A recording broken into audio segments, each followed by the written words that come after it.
የወቅቱ የዓለማችን ምርጡ ክለብ ነው ቢባል ብዙዎችን የሚያስማማ ይመስላል። ባርሴሎና በትላንትናው ዕለት በተደረገ የስፔን ላሊጋ ጨዋታ ላይ ኦሳሱናን በሜዳውና በደጋፊ ፊት አስተናግዶ ባርሴሎናዎች 3-0 በሆነ ውጤት አሸንፏል። እጅግ በጣም አስገራሚ ጨዋታ ነበረ።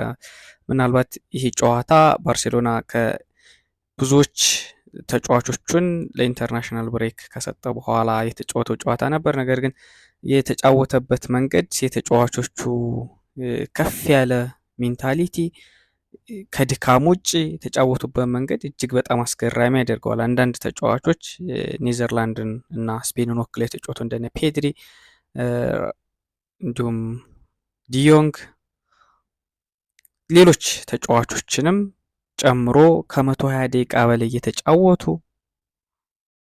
በመደበኛው 90 ደቂቃ ኔዘርላንድ እና ስፔን አቻ መለየታቸውን ተከትሎ ወደ ጭማሪ ሰዓት ሄደው በፔናልቲ የተለያዩ ቡድኖች ናቸው። እነዚህ ሁለት ብሔራዊ ቡድኖች ላይ የባርሴሎና ወሳኝ ተጫዋቾች ደግሞ ነበሩ። ፔድሪ ትላንትና አንዱ ነበረ። ፍራንኪ ዲዮንግ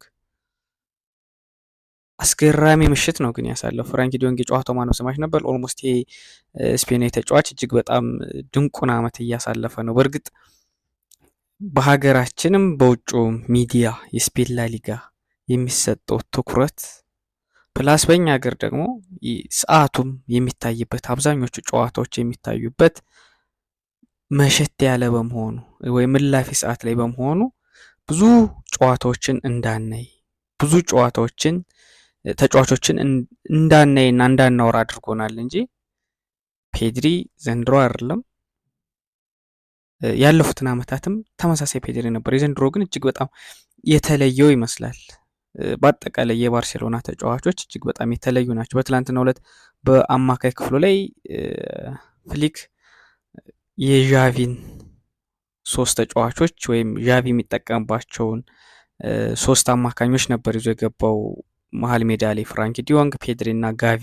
እነዚህ በዣቪ ጊዜም የነበሩ ብዙ ጊዜ ደግሞ አሰላለፍ ውስጥ የሚያስገባቸው ነበሩ ዣቪ።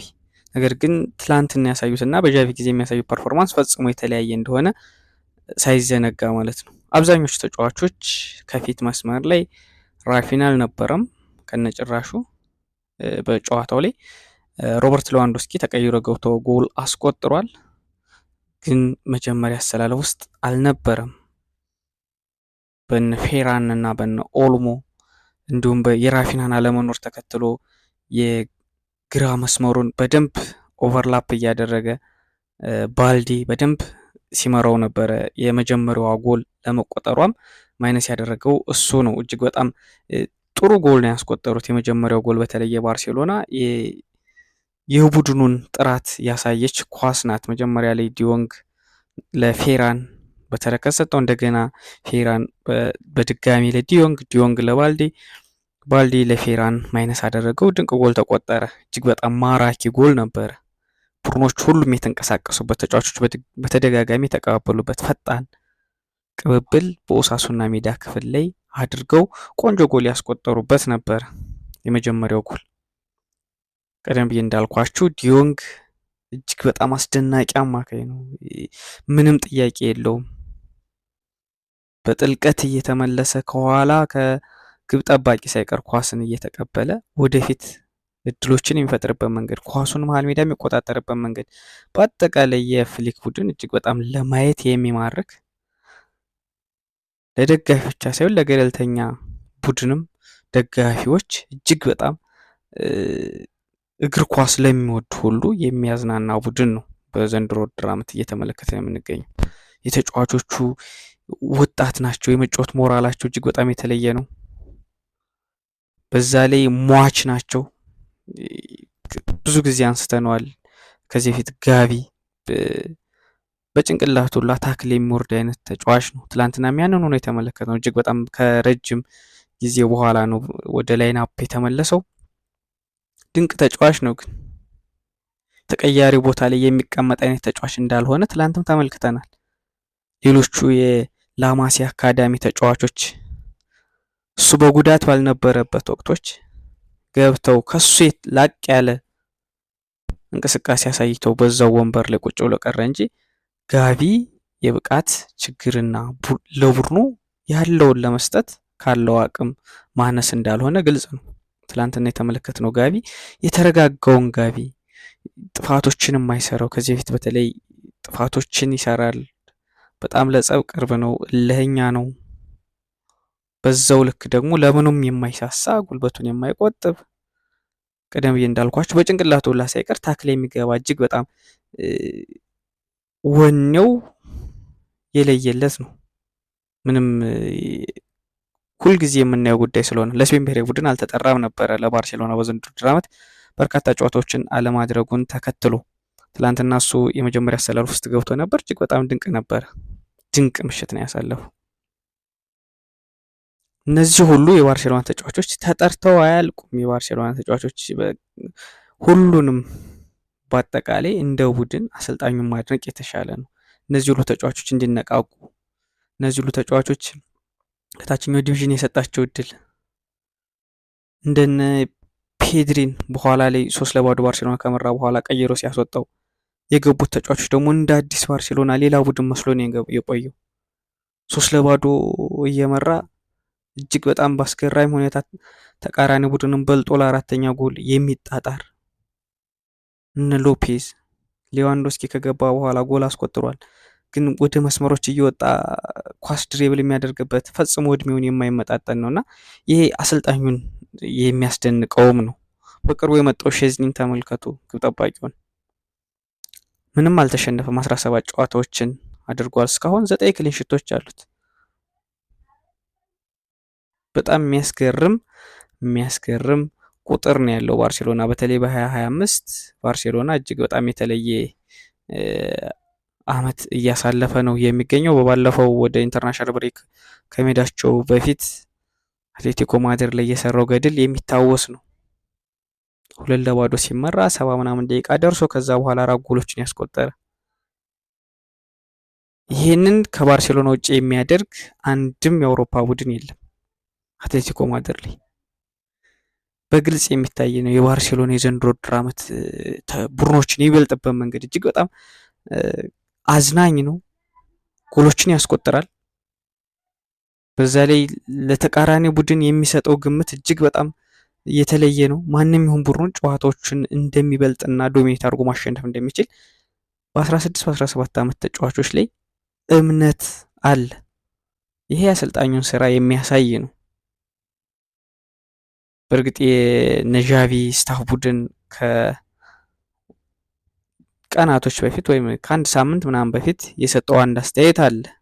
የዣቪ ምክትሎች የነበሩ አሰልጣኞች የአሁኑ ቡድን ለመኖሩ የኛም ማስተዋጽኦ አለበት፣ ክሬዲት ለመውሰድ አይነት ነገር ነው። ይሄ ባርሴሎና እና የነዣቪ ባርሴሎና ግን ፈጽሞ የማይገናኝ እንደሆነ እውነታ ነው። የተለያዩ ተጫዋቾች ነበሩ ወደ ላይኛው ቡድን ያሳደጋቸው ዣቪ። ነገር ግን በምን አይነት መልኩ ነበር ሲጠቀምባቸው የነበረው የሚለው ፈጽሞ ከአሁን ቡድን ጋር የሚነጻጸር አይደለም። ምክንያቱም ለማጥቃት የተፈጠሩትን የላማሲያ አካዳሚዎች ኳስን ተቆጣጥሮ ዓለምን የሚያዝናኑትን የላማሲያ አካዳሚ ተጫዋቾችን ለመከላከል ነበር ሲጠቀምባቸው የነበረው። አንድ ጎል ካስቆጠረ ወደ ኋላ ለመከላከል ምናምን አይነት ነገር ጊዜያዊ ችግር ቡድኑ ችግር ነበረበት በወቅቱ። በእርግጥ ጊዜያዊ መፍትሄ ያመጣል ተብሎ አምጥቷል። የላሊጋ ዋንጫን አሸንፏል። በዛ ዣቪ ትልቅ ክብር ሊገባው ይገባል። ነገር ግን አሁን ያለው ባርሴሎና የተለየ ነው። በቃ ምናልባት ሊቨርፑል ከአውሮፓ ቻምፒየንስ ሊግ በፒኤስጂ ከመውጣቱ በፊት የአውሮፓ ምርጡ ቡድን እሱ እንደነበረ እኛም ስናነሳው ነበር። ብዙዎችም የሚስማሙበት ይመስላል። ምክንያቱም ምንም ያልተሸነፈው ቡድን ስለነበረ። ከዚያ ወዲህ ግን አሁን ምርጡ የአውሮፓን ቡድን ባርሴሎና እንደሆነ የሚያከራክር የሚያጨቃጭቅ አይመስለኝም። ለኔ ጎሎችን የሚያስቆጥሩበት መንገድ፣ ተቃራኒ ቡድን ላይ ብልጫ የሚወስዱበት መንገድ በጣም የተለየ ነው። ፔድሪ ትላንትና እጅግ በጣም ድንቁ ምሽት አሳልፏል። ሌሎች ተጫዋቾችም ምርጥ ምሽታቸውን አሳልፈዋል። እንደተለመደው ሁሉ ባርሴሎና በዚህ 2 ሳምንታት ውስጥ በጣም በርከት ያሉ ጨዋታዎችን ያደርጋሉ። ሁለተኛውን ጎል ያስቆጠረው ኦልሞ እንግዲህ ከፔድሪ የመሃል ሜዳ ጥራት ያለው ኳስ ወደ ፔናልቲ ቦክስ ውስጥ ተጣለ። ኦልሞ እንግዲህ ግብ ጠባቂውን አልፎ ጎሉን ለማስቆጠር ሲጥር ግብ ጠባቂው ጥፋት ሰራበትና ፔናልቲ ተሰጠ። የመጀመሪያውን ፔናልቲውን የተሰጠውን ኦልሞ ስቶት ነበረ። ነገር ግን አንድ የኦሳሱና ተጫዋች ፔናልቲው ሳይመታ ቀድሞ ፔናልቲ ቦክስ ውስጥ በመግባቱ ፔናልቲው ተደግሞ ኦልሞ ጎል አስቆጥሯል። ጎሉን አስቆጥሮ ግን ብዙም ሳይቆይ ለባርሴሎናዎች መጥፎ ነገር በጉዳት ምክንያት ከሜዳ ወጥቷል። ለ2 ሳምንታት ያክል ከሜዳ እንደሚርቅም አንዳንድ ዘገባዎች እያሳዩ ነው በአሁኑ ሰዓት። 2 ሳምንት ግን በጣም ረጅም እንደሆነ ፍሊክ ራሳቸው ሲያነሱ ተስተውሏል። ከዚህ 2 ሳምንት እንግዲህ ለተጫዋች ብዙ ረጅም አልነበረም በኖርማሉ ቢሆን፣ ምክንያቱም 2 ጨዋታ ግፋቢል 3 ጨዋታ ነበር የሚያመልጠው። አሁን ላይ ግን ባርሴሎና እንደዛ አይደለም።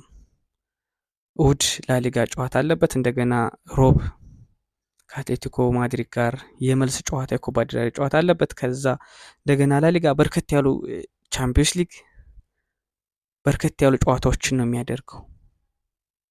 ይቺ 1 ሳምንት 2 ሳምንት ለባርሴሎና ብዙ ነገር የምትወስን ናት። ምናልባት እስካሁን ያወራንለት ምርጡ ባርሳ እያልን የምናወራለት ምርጡ ያለ ምርጡ ቡድን እያልን የምናወራለት ባርሴሎና በዚች 2 ሳምንት ውስጥ ብዙ ነገር ብዙ ፈተና ሊገጥመው ይችላል። የጨዋታዎች መደራረብ፣ ተጫዋቾቹ ራሳቸው ረጅም ጉዞ አድርገው እንደና ራሆ፣ ራፊና ላቲን አሜሪካ ድረስ የሄዱ ተጫዋቾች ናቸው። ለስፔን ብሔራዊ ቡድንና ለኔዘርላንድ ቀደም ብዬ እንዳልኳቸው ብዙ ውድድር ባይሆንም 2 ጨዋታና ከዛ በላይ የተጫወቱ ናቸው። ይሄ ሲደመር የተጫዋቾች ጉዳት፣ በየ3 ቀን ልዩነት ኳስን መጫወት፣ የተጫዋቾቹ ወጣትነት የሚያመጣው ጫና እንዳለ ግልጽ ነው። እነዚህን ሳምንታት ፈተናውን የሚያልፍ ከሆነ ባርሴሎና ካለምንም ጥርጥር አብዛኞቹን ዋንጫዎች የሚያሸንፍ ይመስላል። ምክንያቱም ላሊጋውን ከሪያል ማድሪድ በ3 ነጥብ እንዲሁም ከአትሌቲኮ ማድሪድ የ7 ነጥብ አትሌቲኮ ማድሪድ ኦልሞስት ከዋንጫው ፉክክር ይወጣ ይመስላል። ምክንያቱም እንግዲህ 7 ነጥብ በመሃላቸው አለ። ከዚህ በኋላ ተመልሶ ባርሴሎና እነዚህን ሁሉ ነጥብ ጥሎ አትሌቲኮ ማድሪድ ዋንጫውን ያነሳል የሚል ግምት አይኖርም። አሁን ሁለቱ ሀያል ክለቦች ብቻ የሚፋለሙበት ይሆናል ማለት ነው። የስፔን ላሊጋ ሪያል ማድሪድ በዕለተ ቅዳሜ በነገው ዕለት የሚያደርገው ጨዋታ ይጠበቃል። በነገው ዕለት የሚያሸንፍ ከሆነ ባርሴሎና እስከሚጫወት ድረስም ቢሆን የነጥብ እኩል ይሆናሉ በነጥብ ደረጃው ግን አንደኛ ደረጃ ባርሴሎና አሁንም ይቀጥላል በጎል ክፍያ በልጦ ማለት ነው። ሮበርት ሌዋንዶስኪ 23ኛ የላሊጋ ጎሉን አስቆጥሯል። ከኪሊያን ምባፔም በ3 ጎሎች ከፍ በማለት ከፍተኛ ጎል አስቆጣሪውን እየመራ ነው የሚገኘው። ይሄ ፖላንዳዊ አጥቂ እጅግ በጣም አስገራሚውን የጎል ማሽንነቱን እንደቀጠለ ነው። የምሽቱ ጨዋታ በአስገራሚነቱ ተጠናቋል። ባርሴሎና 3 ኦሳሱና 0። ይህ ቤስት ሚዲያ ነው። ሰብስክራይብ፣ ላይክ፣ ሼር እያደረጋችሁ እንድታበረታቱን እንጠይቅ።